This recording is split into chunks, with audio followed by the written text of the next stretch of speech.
inspiring success story. Ito ay ipapakilala sa atin, wala iba ni Engineer Bob Valerie.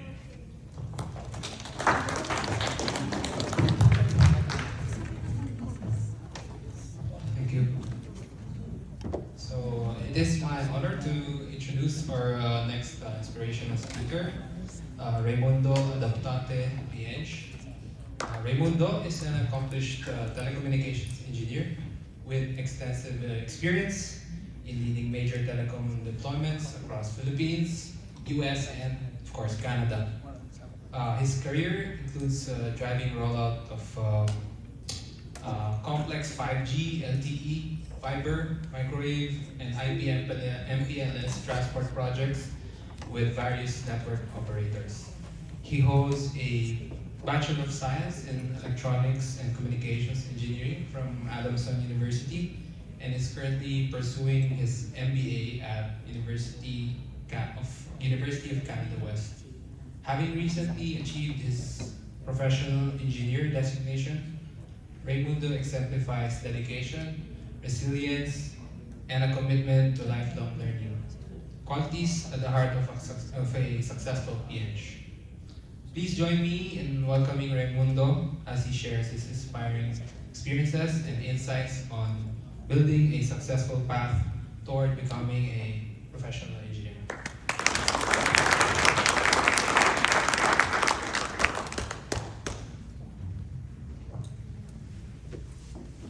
Thank you, Engineer Bob. Sorry, I have a sore throat. Afternoon. Okay, dito tayo. Tumatanda na sir? Tumatanda na. Okay. So, every journey has a beginning. And sometimes that beginning is so small, so humble, that no one could ever imagine that it could lead to where we stand today. But that's the beauty of life. Greatness often starts quietly, in the places where dreams feel too big for the world around us. Good afternoon, everyone. My name is Raimundo Adaptante. You can call me Ray. And I come from a small town of Nasugbu, Batangas, a place where life is simple, money was tight, and dreams were often limited by what was available and what was you could afford. Growing up, I never imagined that one day in Canada, that one day I would live in Canada, let alone become a professional engineer here. But God has a way of planting seeds in our hearts. I still remember in elementary school, I'm watching TV late at night. When TV channel signed off and it would say the names of their engineers and technicians, remember like headed by engineer, ECE, Usarisal, blah blah, or something like that, right? So that moment struck me. And I told to myself, someday I will add engineer on my name and an ECE after. And that day, and that was the day one of my journey. And I always remember Sir Don's quote, like, sabi niya, sabi Sir Don is, huwag yung isipin na someday nag-engineer kayo, dapat this is the day one. So, nung narinig ko sa kanya, yeah, tama yun, parang motto ko rin yung dati, parang gano'n. Di ba? So, and looking back now, I reminded of the verse Zechariah 4:10.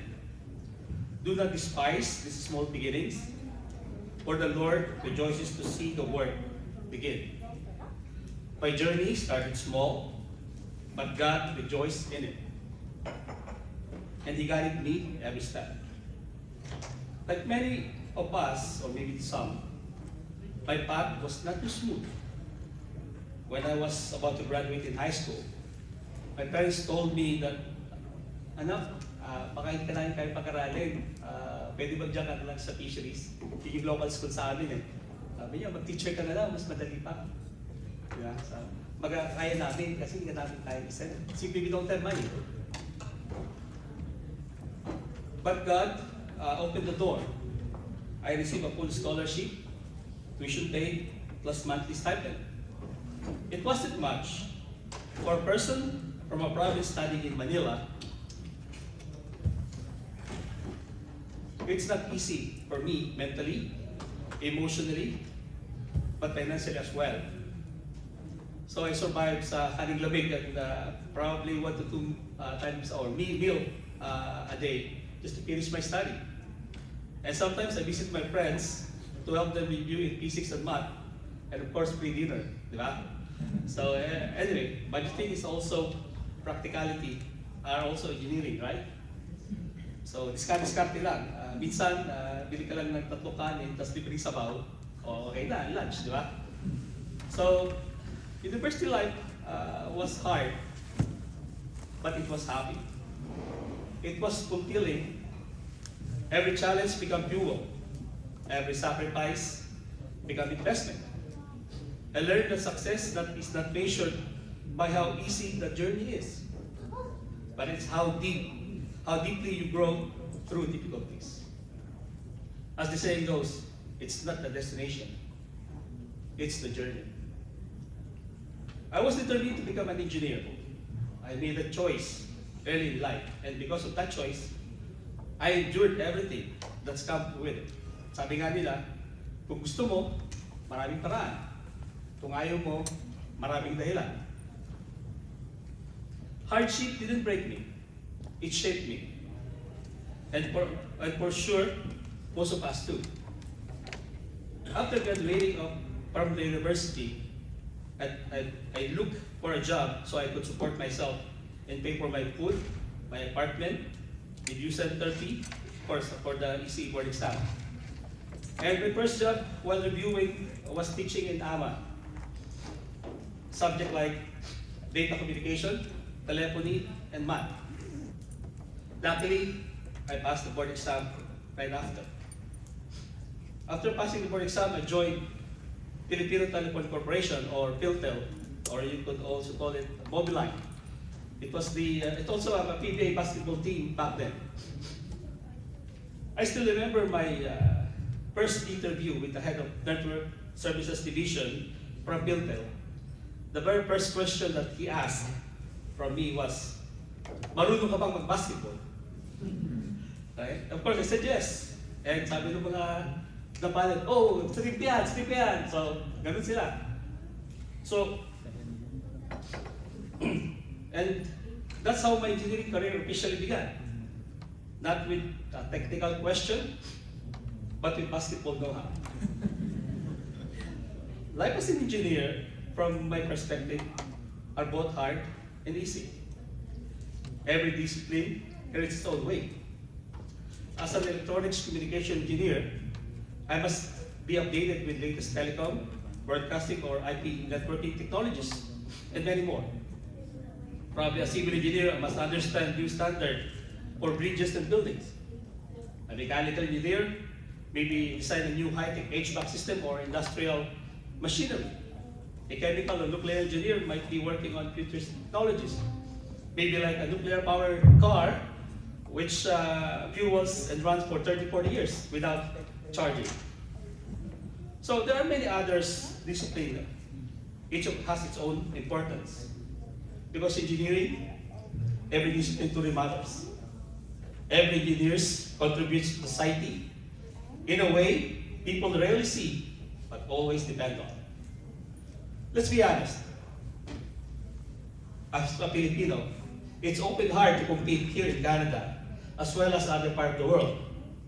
Not because we lack of skill, not because we lack of intelligence, but because we lack credentials. Getting a professional engineering license in Canada, especially in BC, is one of the most powerful tools we can have. It allows us to compete head-on, confidently, and fairly. As this work at SMBC becomes so important, their support, not only assisting in NPP review, but also reviewing our competency-based assessment, it is truly invaluable. Without society's guidance, my CPA would much been harder, I would say. Or worse, I have not gotten it. So to all CBA review volunteers, saludo ako sa dedikasyon nyo.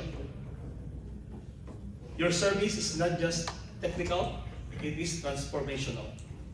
You are helping Filipino engineers to rise, compete, and succeed. Your beginnings do not define your limit.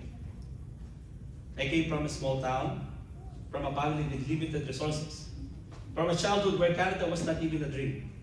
But here I am, a professional engineer in British Columbia. And if journey proves anything in it, is this. When God opens the door, no one can close it. When you work hard, no challenge is too big. And when Filipinos decide to rise, nothing can stop them. Let us continue supporting one another. Let us continue lifting each other up. Let us continue proving that Filipino engineers, wherever we go, bring excellence, resilience, and heart. Maraming salamat po, and God bless us all.